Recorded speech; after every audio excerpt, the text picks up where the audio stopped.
बिस्मिल्लाहिर्रहमानिर्रहीम। मैं डॉक्टर मोहम्मद वसीम जो अल रज़ाक मेडिकेयर हॉस्पिटल में एज ए जनरल प्रैक्टिशनर काम करता हूँ। हमारे पास अभी एक मरीज़ आया है जिसका नाम मोहम्मद यासीन है।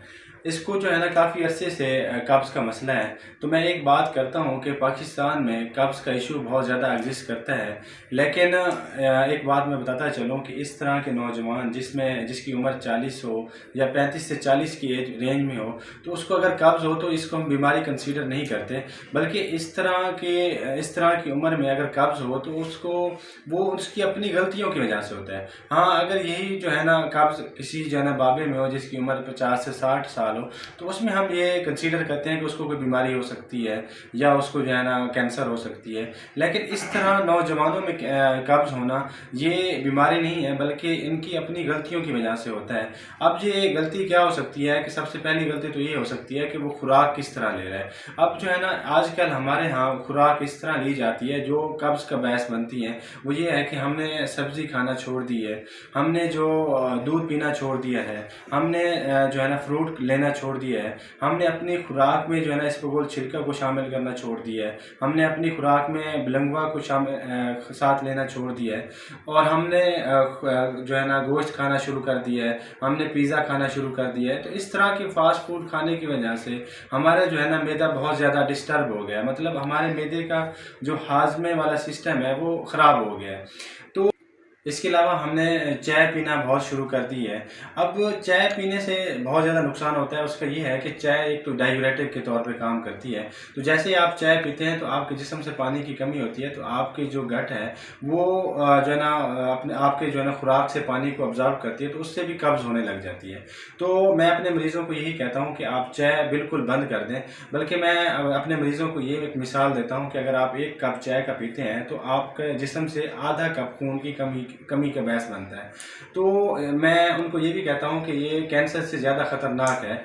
तो इसी तरह एक और चीज़ जो बड़ी हमारे यहाँ बहुत कॉमन हो रही है वो ये है कि हम जो है ना अपने एक जो है ना रूटीन के हिसाब से खाना नहीं खाते। मतलब आप देख रहे होते हैं कि हमारा जो डिनर है वो 12 बजे 1 बजे जा रहा होता है, और हम जो ब्रेकफास्ट ले रहे होते हैं, जो नाश्ता ले रहे होते हैं, वो दिन के जो है ना 12-1 बजे ले रहे होते हैं। तो इसकी वजह से आपकी बॉल हैबिट्स डिस्टर्ब हो जाती हैं, तो इसकी वजह से भी आपको कब्ज़ हो सकती है। इसके अलावा एक और चीज़ जो बहुत कॉमन है वो ये है कि अगर आप एकदम से इतनी ज़्यादा कार्बोहाइड्रेट्स ले लेंगे और इस तरह मिसाले जात वाली चीज़ें आप एकदम से लेंगे, तो आपकी जो खुराक वाली नाली है उसकी जो एक लेयर होती है जिसे हम म्यूकोज़ल लेयर कहते हैं, वो डिस्टर्ब हो जाएगी, और इसकी वजह से आपकी जो गट की एक मोटेलिटी लेवल है वो कम हो जाएगा। तो ये सारी जो है ना किताबी जो है ना नॉलेज बता रहा हूँ। और इसी तरह आपकी जो एक खुराक की जो एक ट्रांजिट टाइम होता है वो जो है ना कम हो जाता है। अब वो ट्रांजिट टाइम किस तरह कम होता है कि जब आप एक कार्बोहाइड्रेट बहुत ज़्यादा लेंगे तो वो जिस तरह एक टाइम के मुताबिक उसको खुराक की नाली से गुजरना चाहिए था, उससे वो स्लो हो जाएगी। जब स्लो होगी तो आपकी गट जो है वहाँ से पानी जो है ना ज़्यादा ऑब्जर्व कर लेगी, तो उससे भी आपको कब्ज़ हो सकती है। तो ये सारी चीज़ें इसलिए बता रहा हूँ कि ये सारी चीज़ें हमारे माशरे में हो रही हैं। तो इसकी वजह से जो है ना आजकल हमारे नौजवान नस्ल में इस तरह के मसले हो रहे हैं। इसी तरह इनसे भी पूछते हैं।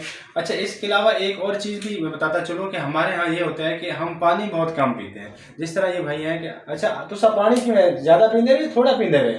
नहीं है 6 गिलास में 2 गिलास। अच्छा, तो चाय भी पींदे हुए? चाय तब बेताशा बहुत ज़्यादा चाय पी लेंगे।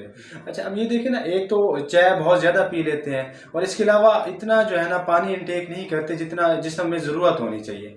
अब मतलब आप एक या 2 गिलास से उसको जो है ना बिल्कुल भी जो है ना वो हाइड्रेटेड नहीं रहेगा, और इसके अलावा वो डबल 2 या 3 दफ़ा चाय भी पी रहा है, तो इसकी वजह से उसको कब्ज़ हो सकती है। सारे मसलों की वजह से हमारे यहाँ जो है ना हर नौजवान नस्ल को कब्ज़ का मसला हो रहा है। मतलब ये है कि आजकल जो है ना कब्ज़ कौमी मसला हो चुका है।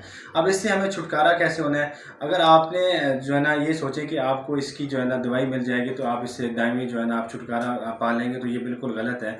इसके लिए आपको अपने आप को चेंज करना पड़ेगा। अब अपने आप को क्या चेंज करना है? आपने अपनी खुराक में सब्ज़ी लेनी है, सब्ज़ी का इस्तेमाल ज़्यादा करें, फ्रूट का इस्तेमाल ज़्यादा करें। आप जो है ना फ़ौरन खा के लेट ना जाएँ, बल्कि आप 10 से 15 मिनट की वॉक करें। इसके अलावा आप अपने आप को जो है ना एक्टिव रखें, अपने आप को आप अपने वज़न को कम करें। अपने पेट की चर्बी को कम करें और अपने जो है ना खुराक में इसबगोल छिलके को साथ ऐड करें। इसके अलावा बिलंगवे को इस्तेमाल करें और इसके अलावा आप जो है ना पानी का इस्तेमाल बहुत ज़्यादा करें तो आपको जो है ना इस जो है ना इस मूजी बीमारी से आपको छुटकारा मिल सकता है। वरना फिर आप जो है ना दवाइयाँ लेते फिरते रहेंगे लेकिन आपको जो है ना ये मसला हल नहीं होना। अल्लाह हाफिज़।